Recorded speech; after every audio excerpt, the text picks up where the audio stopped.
Welcome to the real world. What is the Matrix? The Matrix is the world that has been pulled over your eyes to blind you from the truth. What truth? This is your last chance. After this, there is no turning back. You take the blue pill, the story ends.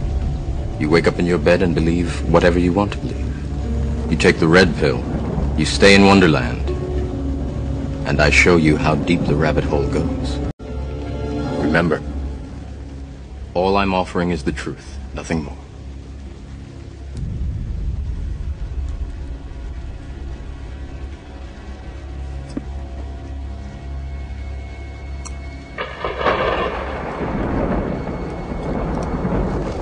Follow me.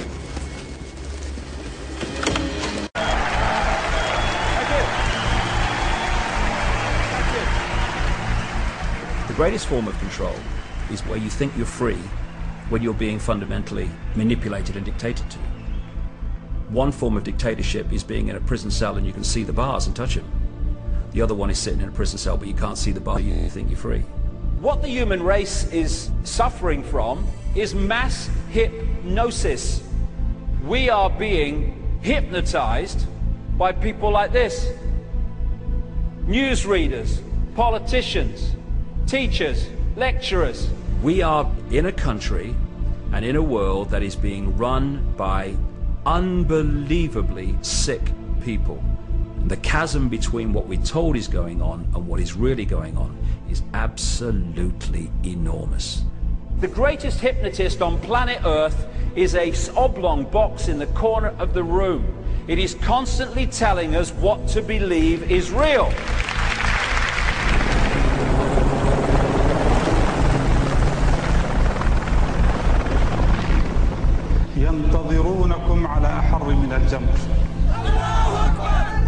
If you can persuade people that what they see with their eyes is what there is to see, you're gone. Because they'll laugh in the face of an explanation that portrays the bigger picture of what's happening. And they have.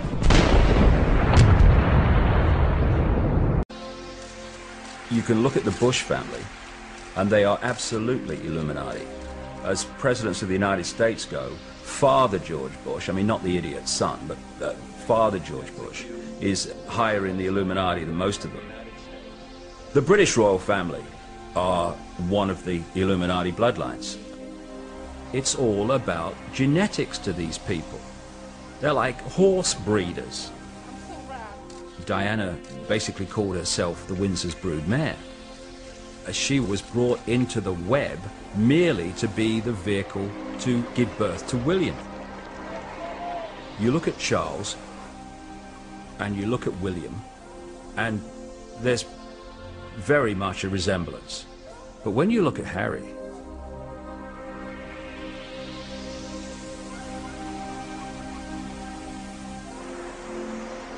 you'll look at the Bushes and people like that, and they look like you and me. The key element is what happens beyond the realm that we can see. This is what the Illuminati bloodlines really are. They are vehicles for other dimensional entities to manipulate this reality. These entities, many of which take a reptilian outer form, are manipulating this world through these Illuminati bloodlines.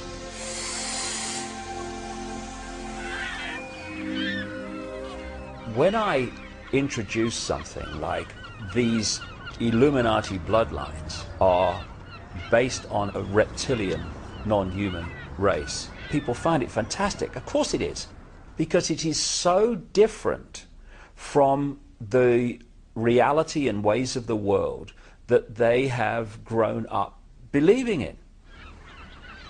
The mainstream media, they want to report, because it's funny, that I am saying these bloodlines are reptilian. But when I'm talking about this, when I try to get in more background, of course the media's going, oh no mate, can't talk about that, need an early out at 27.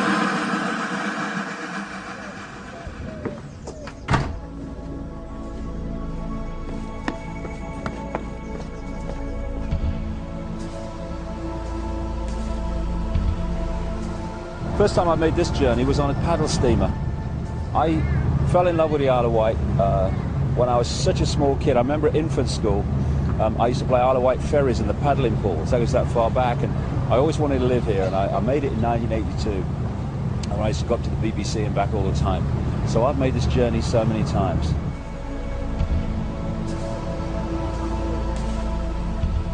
Because of the way that public perception of me has changed, I'm now getting the opportunity to really get information out into the public domain that's going to get a sympathetic hearing. I decided months ago, just intuitively, instinctively, that I wanted to talk in London. And we booked the Brixton Academy, not knowing what the interest would be. And the response was just incredible. The way it's going to be a sellout audience of in excess of 2,000 people. Nice to meet you. Where you come from? Sheffield. Sheffield. Crap, Yeah. people looking for all over the place. Yeah. Okay, I'll see you later. What I want Brixton to show to people is that if you are saying there's something not right in the world, and you have feelings that there is some kind of conspiracy going on here, and I don't like what's happening, well, look at the attendance of Brixton and know that you are not alone. Folks, tickets in your hands, please. Thank you very much. Keep going, sir. Thank you. May I ask you a question? Certainly. Why are you here? Why am I here? To try and get one or two answers. Such a complex thing. I feel that mankind is doomed, basically. So somebody ought to wake everyone up, and I think this is where David Icke is coming in. I think he's doing a fantastic job, and I mean that sincerely. That was beautiful. Thank you so much. Enjoy the show. I intend to. Thank you.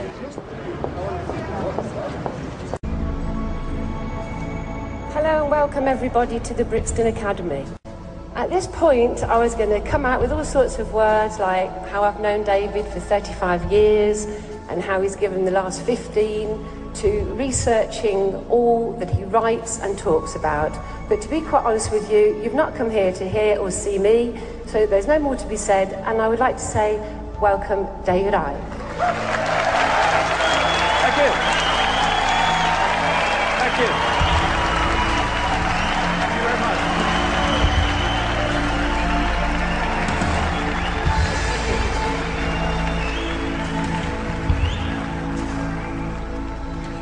This was George Bush. You're free, and freedom is beautiful. And you know it'll take time to restore chaos and order. Order out of chaos, but we will. Order out of chaos, or as I've dubbed it, problem, reaction, solution. Simple, devastating, played on us by the day. Nobody laughs because they actually listen.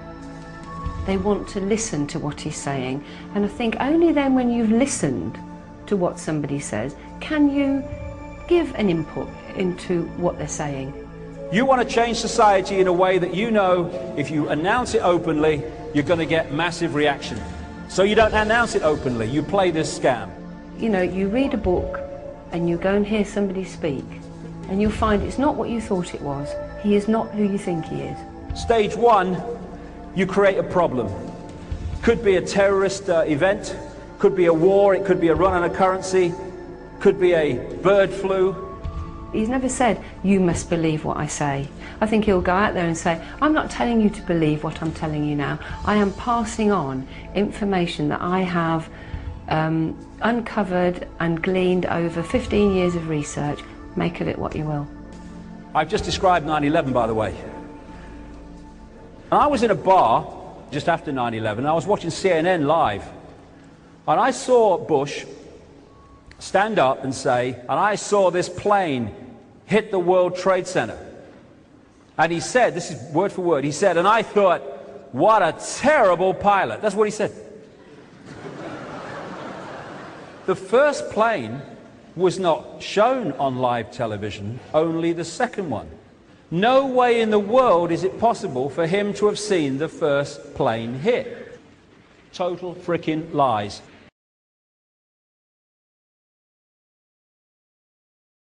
Buckle your seatbelt, Dorothy. Because Kansas is going bye-bye. Have you ever had a dream, Neo, that you were so sure was real? What if you were unable to wake from that dream? How would you know the difference between the dream world and the real world? This can't be. Be what? Be real?